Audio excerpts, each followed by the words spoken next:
Thank You you. also made a call at the very end that society is in danger. There may be a loss of some of this ancient wisdom, and in fact, our next speaker is probably what gives me hope. He is much younger, and he was born at the time I came to the U.S. So this whole Guru Parampara, that we are able to continue this tradition from one sort of guru to the next. So our next speaker, I'm going to introduce him, sir. It's going to be a video call. It's going to be video message. So that gives me hope. So the Sanatana Dharma, or the Indian tradition, has ensured that this knowledge is passed from one generation to the next. So the next speaker who's going to deliver a video on the importance of karma to achieve moksha. It's by Sri Jammalamadaka Srinivas. Jammalamadaka Srinivas, I'm just amazed that he speaks 6 languages: Sanskrit, Telugu, Hindi, English, Tamil, and Japanese. And he also knows Roman script. And I was talking about the so-called Guru Parampara. One of our first speakers, I think he was on day one, Sri Mani Dravid Shastrigal. His disciple is one who is going to be delivering the talk today. That's the power of our Indian tradition and Sanatana Dharma. And Sri Srinivas Garu studied Krishna Yajurveda Samhita from Sri Brahma Sri Krishna Ganapati Garu, Tarkashastram, Vyakaranam. And some of you may have heard about the Mahapariksha in Tenali, which is considered very, very difficult. And Srinivas Garu has successfully completed the Mahapariksha. And he also has been awarded Tarkaratnam and Vidwan Mani by Sri Jayendra Saraswati Swamiji, the senior head of the Kanchi Mutt. And some of you know this festival has been launched by his disciple, the current seer of Kanchi Mattam, Sri Vijayendra Saraswati ji. He has also, Srinivas has also been given Vidwan Mani by Kanchi Kamakoti Mattam after successfully completing the Chaturmasi examination in Tarka Shastra. He is also awarded Shastra Kala Nidhi by the governor of Madhya Pradesh. And he also studied Japanese language, and not first level, but he has gone up to 4 levels. So if he was live, I would have asked him to say something about Adi Shankaraji in Japanese. But I believe he's coming back on the 19th for a live talk. So Srinivas Garu, definitely, I would love to hear how Shankaraji's philosophy sounds in Japanese. His aims, sir, since you are still on the call, I'm just sharing with you, you had a call at the very end that this parampara, this knowledge has to be, shared with a lot more people for everyday life. And one of the aims of, Srinivas ji is to create a new generation of scholars to make the Sanatana studies relevant to the present generation by creating teaching and learning tools using present day technology. So here we're all locked down, we're all in our own homes, but yet able to reach the world. So we have the reach, we have the technology, and this is only a beginning. And we have people like, Jammalamadaka Srinivas Garu to really take up, this mission that you have sort of, laid out at the end of your talk. So with that, I request the organizers to play the video message.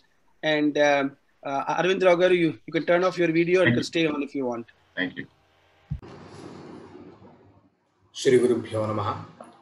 Shruti Smriti Purananam Alayam Karunaalayam Namami Bhagavatpadam Shankaram Lok Shankaram Shankaram Shankaracharyam Keshavam Badarayanam Sutra Bhashyakrito Vande Bhagavanto Punah Punah Ajnana Timirandhasya Jnananjana Shalakaya Chakshurunmilitam Yena Tasmai Shri Gurave Namaha. Namaskaram. First of all, I would like to thank Advaita Academy for organizing this Festival of Oneness and giving me an opportunity to be part of it. And I am really elated to be part of celebrating Shankara. So today I would like to talk about importance of karma in order to achieve moksha, according to Shankaracharya's Bhashya to Bhagavad Gita. So we have three prasthanas, that is Upanishad Prasthana, Bhagavad Gita Prasthana, and Sutra Prasthana. One is called as Shruti Prasthana, Upanishad Prasthana, Gita is called as Smriti Prasthana, and Brahma Sutras are called as Sutra Prasthana. So we have four principal Purusharthas, that are Dharma, Artha, Kama, and Moksha. And Moksha is considered to be the primary Purushartha. That means Parama Purushartha, that is why it is called as Parama Purushartha. Because it is not achievable or attainable. That means if you do some kind of ritual, you may attain Dharma, Artha and Kama. But Moksha is something that which you cannot attain, that which you cannot acquire by doing something. Because Moksha is nothing but being in the state of Brahman. That is not even realizing yourself to be Brahman. Realizing yourself to be Brahman is different from being Brahman. So moksha is being Brahman. So everyone is Brahma Swarupa according to Advaita Vedanta. So being Brahman is a natural state. So what is stopping from us from realizing that we are Brahman is ajnana, that is the ignorance that we do not know that we are Brahman. So in order to get rid of this ignorance, we need something called as Tattva Jnana or Brahma Jnana, that is to know what is the real state of being Brahman. So that is called as Tattva Jnana. So that is why Tattva Jnana is the key to moksha. So do we have any reference stating this? I would like to state a sentence from Bhagavad Pada's Bhashya in the second adhyaya of Bhagavad Gita, that is Tayoscha sarvakarma sannyasa purvakad atmajnanat nanyato nivrittihi. Tayoho means shoka and moha are here. Remember, that means shoka and moha are the basis of the samsara, and shoka and moha are caused by ajnana. So what is the main cause, or how, in which way can we get rid of this ajnana, is from jnana, and that not anything, not any jnana, but sarva karma sannyasa purvakad atmajnana deva kevalat. So you need to leave all the karma, that is all actions, all rituals and everything, you need to leave them, and then the jnana, brahma jnana which is there, that is the primary cause to get rid of this ajnana. So in order to do this, when can one leave all this karma? So in other bhashya in the 5th adhyaya, yuktah karma phalam tyaktva shanti mapnoti naishtikim ayuktah kamakarena phale satto nipadyate. This is the 12th shloka in the 5th adhyaya.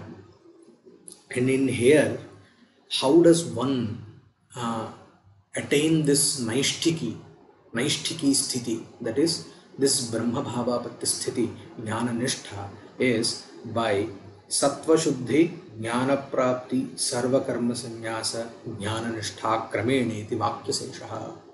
This is what Brahma Bhashya says. So that means one need to have sattva shuddhi, then apata jnana, then sarva karma sannyasa, and then jnana nishtha. So this is the order that you can attain, which is called as jnana nishtha. So the first step is sattva shuddhi.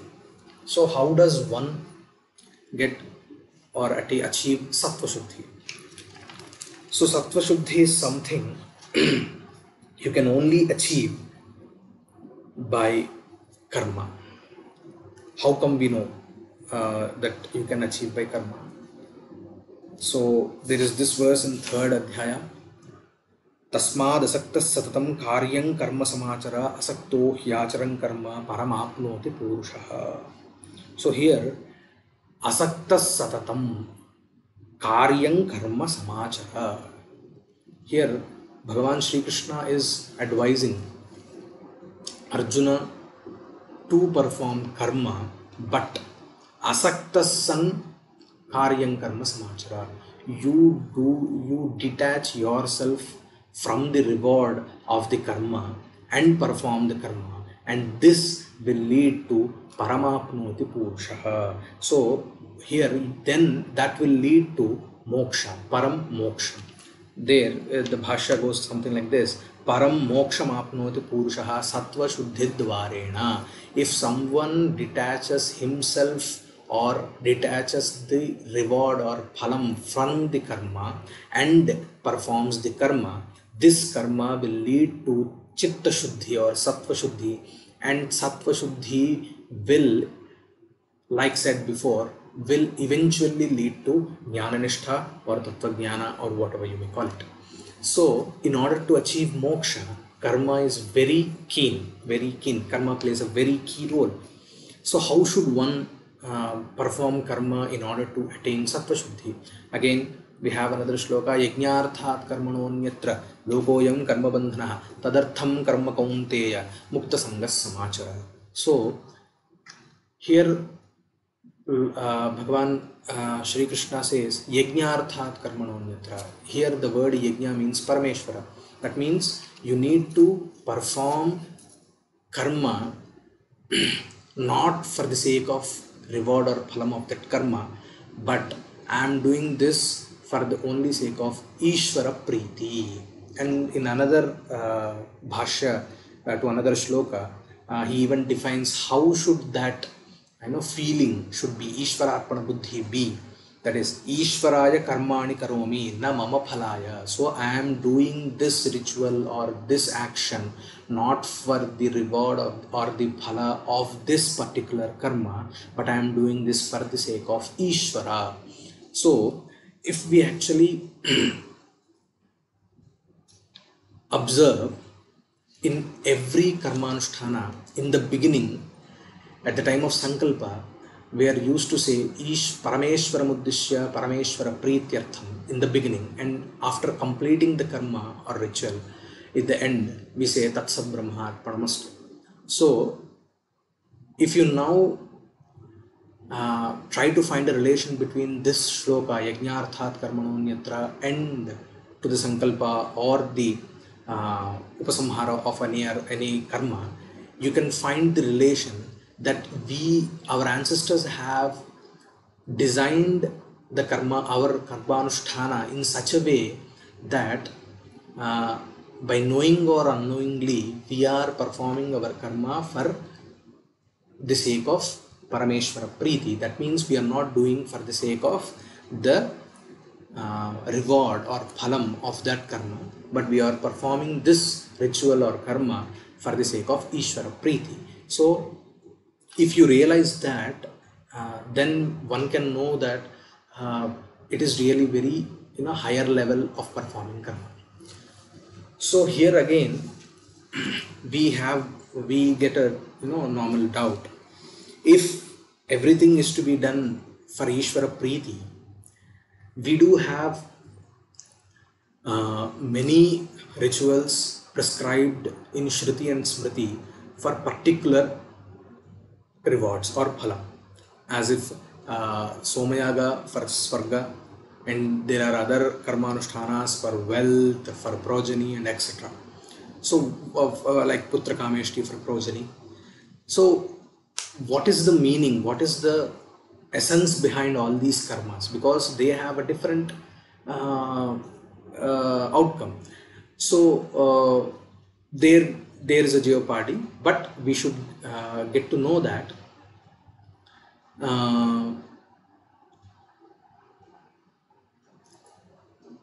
so there are different stages or mindsets for the performer of any anushtana. So if you cannot relate yourself with the Vedantic perspective then you can go with the worldly matter. That is, if you're not feeling that this kind of approach, that is, doing any ritual for the sake of Parameshwara Preeti, if you're not quite happy with it, then fine. If you're happy with Swarga, do the karma for the sake of Swarga. If you're happy with attaining wealth and you want wealth, then do that. So that is a Madhyama or Adhamadhikari's perspective towards ritual. So Uttamadhikari will definitely think about the Paramartha, that is the eternal essence of anything. Whatever he does, he thinks about the Parama Purushartha, or he'll be every time trying to connect himself with the Parama Purushartha, that is moksha. So, who is in sync with the Vedantic perspective can do the same ritual for moksha, that too through the Sattva Shuddhi. So he can do that. If you're not able to connect yourself with this kind of a perspective, then you're always you can always perform the karma for that particular reward. And even there is this verse, karmanaiva hi samsiddhim asthita janakadayaha lokasangrahamevapi sampashyam kartumarhasi. Here Bhagavan quotes Janaka to be another example who performed karma. At the same time, even by performing karma, he attained moksha. So there are two commentaries on for this shloka in the Bhashya of second Adhyaya, if I am not wrong. So there are two meanings that Bhagavad Pada gave us. That is, first meaning is the word samsiddhi means moksha. So karmanaiva hi samsiddhim asthita janakadayaha. Janaka has attained moksha with karma. This is what you get the literal meaning. But what does that mean? In the Bhashya, Acharya explains that even being a Brahmajnani, Janaka did not do karma tyaga. So, did not do karma tyaga. So, here the Tritiya is called as Saharthe Tritiya, that is, along with Putrena Sahagata. That is, the father came along with his son. So, here the Tritiya is called as Saharthe Tritiya. In the same way, here also in this shloka, karma naiva. So here we have a Tritiya Vibhakti, and there is also Saharthe Tritiya. That means Janaka has attained moksha. Siddhi means moksha along with karma. So how can one attain moksha along with karma? That is by detaching the phala relation with the karma. So this is one derivation of that shloka. And the second second meaning in the second commentary that Bhagavad Pada says that samsiddhi means sattva shuddhi and not moksha. So he attained sattva shuddhi through karma. So here the tritiya is karanarthe tritiya. So here the cause for sattva shuddhi is karma. This is what you get from that commentary. So how then, which kind of karma would be the cause for chitta shuddhi? That is the karma without the connection of phala. So in this way, karmanaiva hi samsiddhim asthita. In this way, we get to know that karma is very much needed for moksha. So by giving two meanings for the same shloka, Bhagavad Pada emphasizes the importance of karma in order to attain moksha.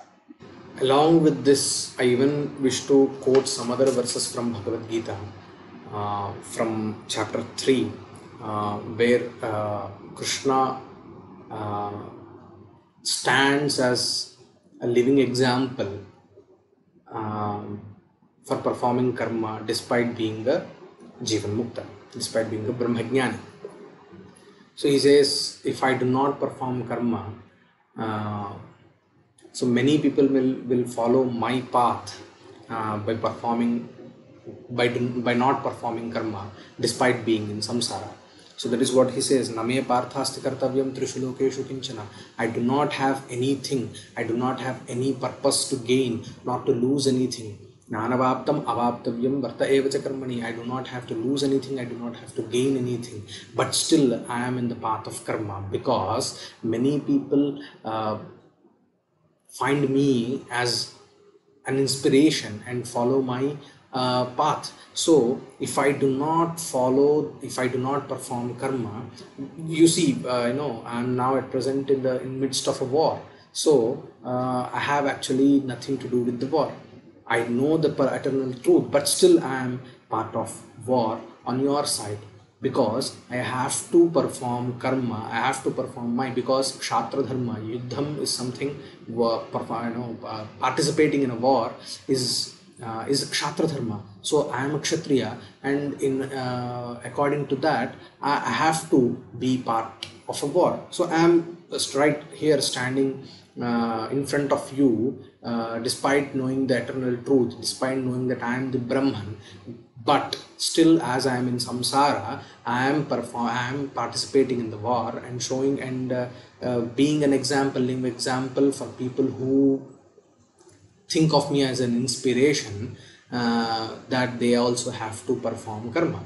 But what is the difference between a normal person and a Brahmajnani performing karma is this, that a Brahmajnani does not attach himself with the phala, but in contrast to the layperson. Even we find the same from Karmanaive Samsiddhimastita Janakadeha. Janaka was a Jivan Mukta, but still he performed karma. So this is what we even get to know there.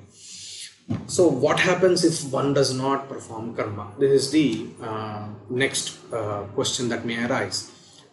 So here he says that Utsi deyurime lokana kuriyam karma chedaham kar sankarasya kartasyam upahanyami maaf prajaha.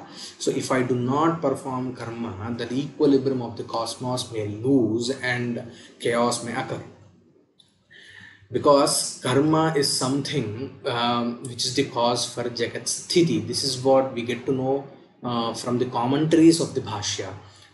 In the opening words, in the opening sentences of the Bhagavad Gita Bhashya, Shankara quotes, says something like this: Dvividho hi vedokto dharma pravritti lakshano nivrittischa. So here the word dharma is used, and dharma means any prescribed karma, by any karma prescribed by Shruti or Smriti.